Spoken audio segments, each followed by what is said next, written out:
एहसान फरामोशी होती क्या है, समझना हो बांग्लादेश की यूनुस सरकार की इकबालगी देखिए।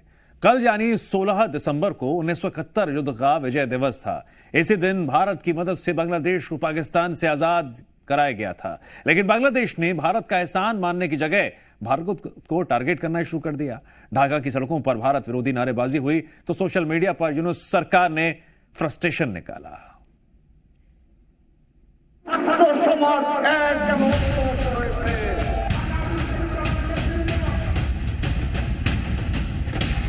विजय दिवस पर ढाका में भारत विरोधी नारे।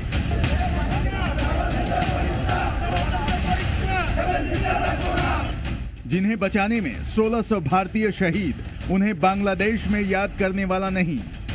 इस बार ढाका में विजय दिवस का जश्न नहीं, बल्कि भारत का जोरदार विरोध दिखा। ढाका की सड़कों पर भारत विरोधी जुलूस निकाला गया। खुलेआम भारत के खिलाफ नारेबाजी हुई।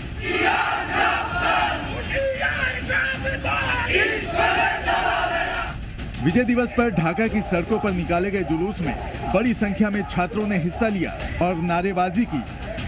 हमारे देश पर दिल्ली नहीं, सिर्फ ढाका का शासन होगा। गुलामी नहीं, आजादी चाहिए। भारत की दखलंदाजी बर्दाश्त नहीं कर सकते। ढाका की सड़कों पर भारत विरोधी नारे लगाने वाले छात्रों को कौन समझाए कि जिस हिंदुस्तान ने बांग्लादेश को पाकिस्तान से आजादी दिलाई, उसे भला ढाका के कामकाज में दखल देने में ही क्या दिलचस्पी हो सकती है। दरअसल गलती सिर्फ इनकी नहीं है, बल्कि उन स्टूडेंट्स के पीछे दिमाग कट्टरपंथियों का है।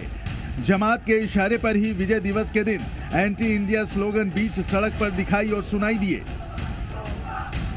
बांग्लादेश में अभी जो कुछ भी हो रहा है वो इसलिए हो रहा है कि वहाँ शेख हसीना की लोकतांत्रिक सरकार चली गई है और अतिवादियों ने, एक्सट्रीमिस्ट ग्रुप ने, फैक्शंस ने वहाँ पर कब्जा कर लिया है। वहाँ पर कुल मिलाकर के 21 टेररिस्ट या टेररिस्ट से कनेक्टेड ग्रुप्स हैं। तो आप इसी से समझ लीजिए कि क्या हो रहा है। वहाँ ये लोग हसीना का विरोध करने के बजाय ये भारत का विरोध कर रहे हैं, जो इनको बहुत ज्यादा महंगा पड़ेगा।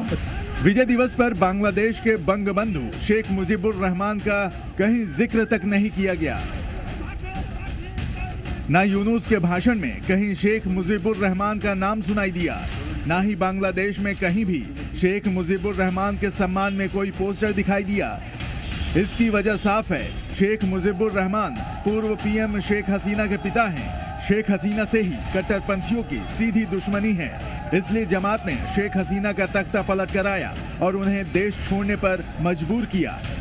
बांग्लादेश की सरकार एहसान फरामोश। विजय दिवस पर प्रधानमंत्री मोदी के ट्वीट में लिखा सच बांग्लादेश पचा नहीं सका। बांग्लादेश के अंतरिम सरकार के कानूनी सलाहकार ने पीएम नरेंद्र मोदी के विजय दिवस पर किए गए ट्वीट पर जहर उगला है। बांग्लादेश की यूनिस सरकार के कानूनी सलाहकार आसिफ नजरूल पीएम मोदी के ट्वीट से इतने फ्रस्ट्रेट हो गए कि उन्होंने अपने वेरीफाइड फेसबुक पेज पर पीएम मोदी के ट्वीट को टैग करते हुए लिखा कि 16 दिसंबर 1971 बांग्लादेश की विजय का दिन था। भारत इस जीत का सहयोगी था, इससे ज्यादा कुछ नहीं। इससे ज्यादा हास्यास्पद क्या हो सकता है कि बांग्लादेश में कट्टरपंथियों की कठपुतली सरकार का नुमाइंदा ये भी भूल गया कि 1971 के जंग के बाद पाकिस्तान के 93,000 सैनिकों ने भारत के सामने सरेंडर किया था। 1971 की जंग में भारत के 3,000 से ज्यादा जाबाज सैनिकों और अफसरों ने अपने प्राणों की आहुति दी थी। 9,000 से ज्यादा जाबाज घायल हुए थे। उनके शौर्य की बदौलत ही पूर्वी पाकिस्तान का बांग्लादेश के रूप में जन्म हुआ। लेकिन कट्टरपंथियों को खुश करने में लगी यूनुस सरकार इतिहास को झुठलाने की बेशर्म कोशिश कर रही है। ब्यूरो रिपोर्ट, जी मीडिया।